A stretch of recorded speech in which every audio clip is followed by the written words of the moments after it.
This is the Demystifying Mental Toughness podcast, hosted by David Charlton, and you're listening to this podcast to help you build your own mental toughness so that you can support other people or your clients better. Either way, you will learn more about developing this plastic personality trait that all but guarantees that you will perform better and lead a more prosperous life.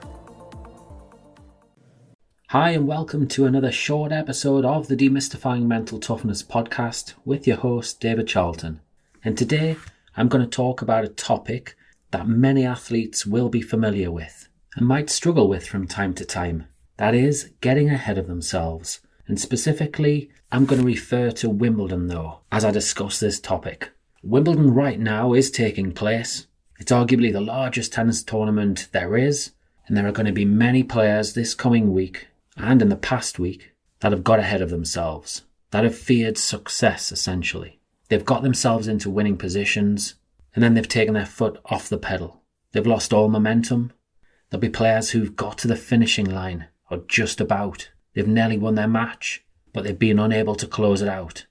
And again, one of the reasons why is because they've got ahead of themselves. They'll have been thinking about what's going to happen in 5 minutes, in 20 minutes, in 30 minutes. They'll see themselves picking up a trophy. They'll see themselves going through to the next round. They'll be imagining who they're going to play against in the next round, and all of that sort of stuff. And yeah, although I am talking about tennis, the reality is this does cross over to all sports, be that football, cricket, golf, netball, hockey. So it's very, very relevant. So as I alluded to, when we're ahead of ourselves, we're not present. We're not in that zone, if you like. We're not thinking about exactly what it is that we need to do to perform at our best. So we're not in the moment. Now, I want to try and normalize this a little bit. Novak Djokovic last year, after winning the US Open in a press conference, talked about falling into that trap where he'd be ahead of himself. He'd be thinking about that trophy. He'd also be in the past and thinking about events that have taken place, situations that have taken place in the match and in previous matches. Then he would flip again to the future. And this guy is arguably the greatest tennis player of all time. So if he does it, there's an argument to say that it's actually okay. Now the difference with Novak though is he's trained himself to a level where he can recognise when he is focusing in the future, or the past perhaps, and he's able to quickly regroup and refocus and to move on. So how do you actually do that? Well, firstly, I'm going to rewind a little bit and we're going to think about why we do it and what is actually going on. So a lot of people, when they are thinking ahead, they'll be talking to themselves about what is happening. They might be picturing winning. They might be seeing themselves picking the trophy up. And when they're doing that, they're in judgment mode, essentially. They're judging perhaps the magnitude of what's happening, the magnitude of the performance, their emotions, how they're feeling, the body sensations that they're feeling, the thoughts that they're having about that situation.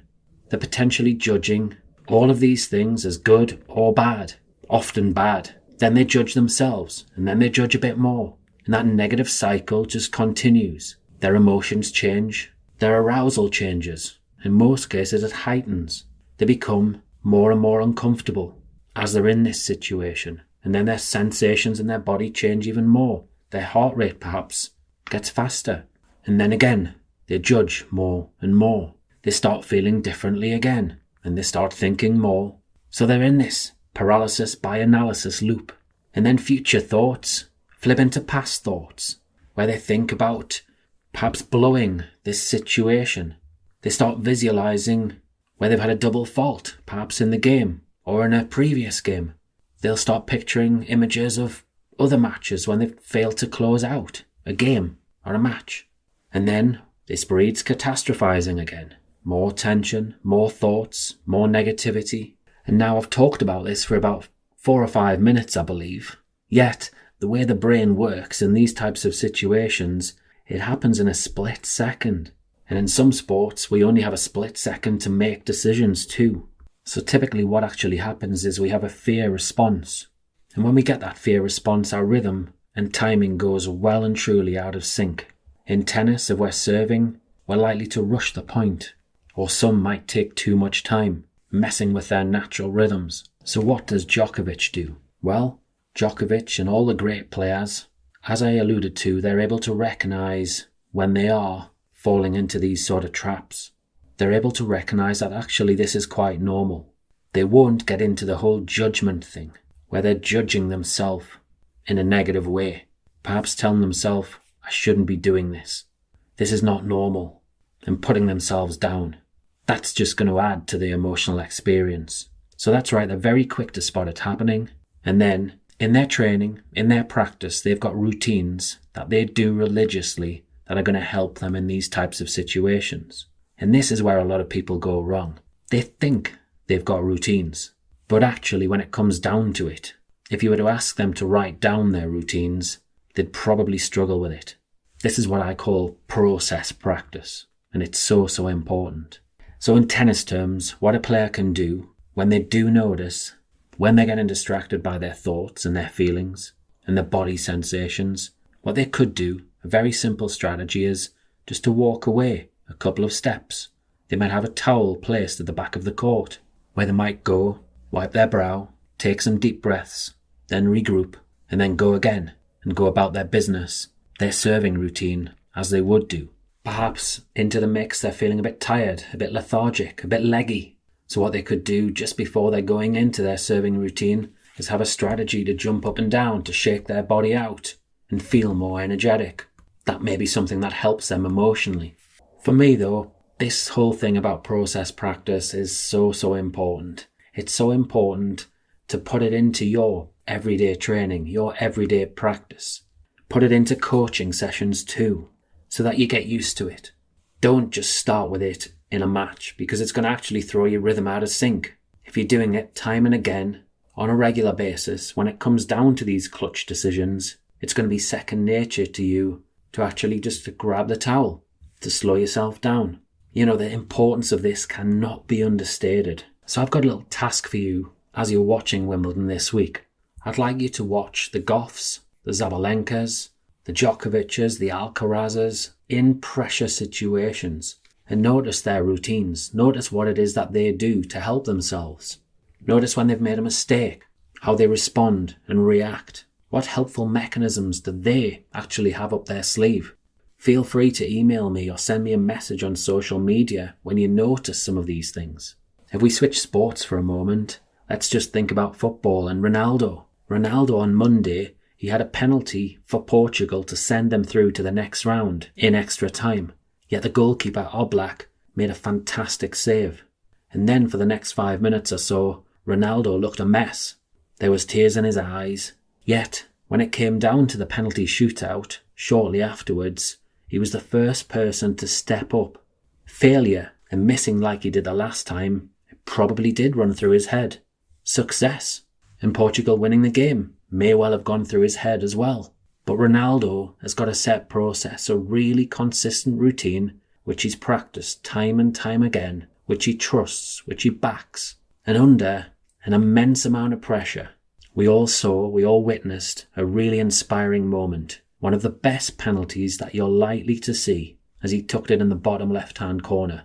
So when we're thinking about some key points from this episode, one thing is, thinking about success or failure is actually quite normal. Falling into the trap of judging ourselves in this respect, even the best players, the best athletes in the world do it.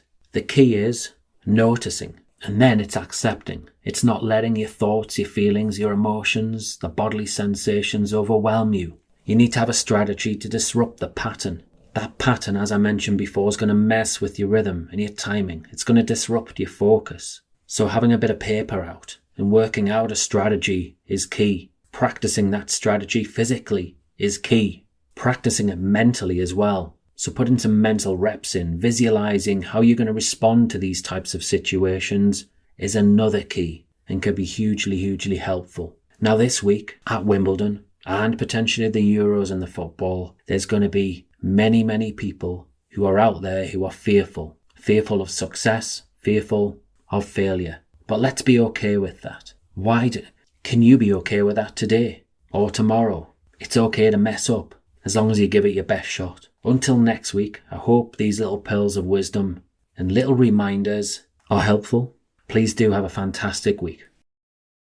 If you enjoyed this episode of the Demystifying Mental Toughness podcast with David Charlton, do check out my website, sport-excellence.co.uk, and my online sports psychology resources. The Sport-Excellence website has essential resources for anyone looking to build their own mental toughness or the mental toughness of their athletes or teams, or if you want to achieve peak performance more often or optimal functioning. The Sport Excellence website has everything you need to keep moving forward and thrive. So go on, head over to sport-excellence.co.uk to find out more.